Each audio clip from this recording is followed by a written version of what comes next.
we doing, champ? How important is it for MVP to have this platform, where there's no paywalls? Once you're a subscriber, there's no hidden pay-per-view fees. How important is this for the promotion? Yeah, no, it's amazing, and it's just going to boost these women to a whole nother level. And working with Netflix has been a dream come true, and just an amazing team over there. And combined, we've made the most watched fight in history, and we plan on doing something similar on Friday night. What do you make of the reaction you got with your Boxing Bullies program? We saw you at Cops and Kids. The kids loved you yesterday at the media workout. How proud are you of the movement, and what can we expect? Yeah, no, man, I'm super proud and just honored to be able to make a difference and help the kids out there and to grow the sport of boxing from all different types of angles. And it's just awesome that they show me so much love out there. Jake, can the winner of this fight lay serious claim to being the greatest women's fighter of all time? I think so. I think that title and that crown is on the line, and I think they are two of some of the greatest. And there's some other amazing names up there, Layla Ali, Christy Martin, but I think they're just doing things on a massive, massive level now, and I think the winner of this fight probably will take the crown. But what people need to understand is that Amanda is a 7-division champion, a 7-division world champion. Manny Pacquiao did it in 8 divisions, but it wasn't 8 world championships. So in fact, Amanda Serrano is the most decorated boxer in history in terms of being a multi-divisional champion. Jake, there was chatter during the week that this fight never quite made it to Croke Park in Dublin. Katie Taylor's also wanting to have a big homecoming. It's a fight to be done on Friday night, but is it possible that you could maybe stage something in Croke Park with Katie Taylor, maybe a 4th fight to the house?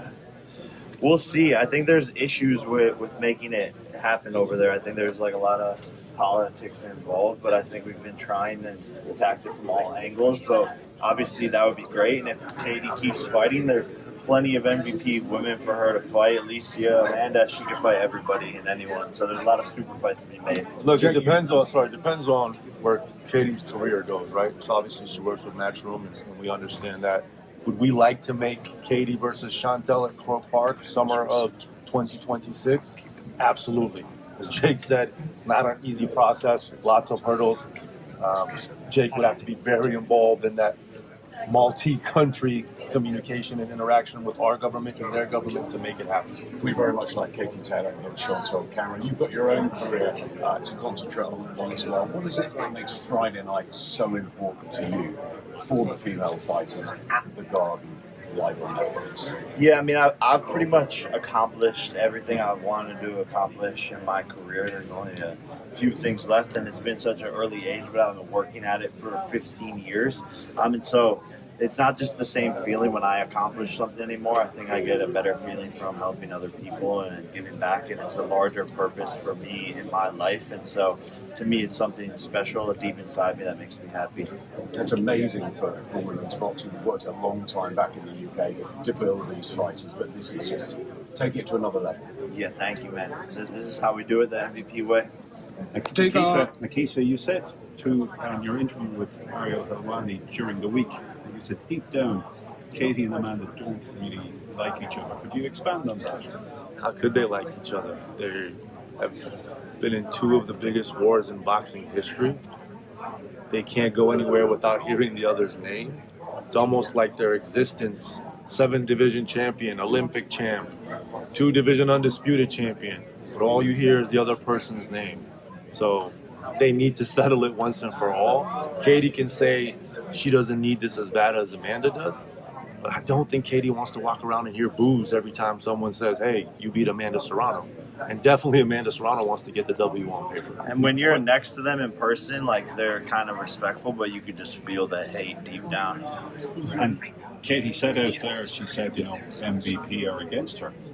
That also feeds into that thought process. I will tell you on stage, Katie and I had a wonderful conversation, and she told me she didn't even know why she said that, because we've been so amazing to work with.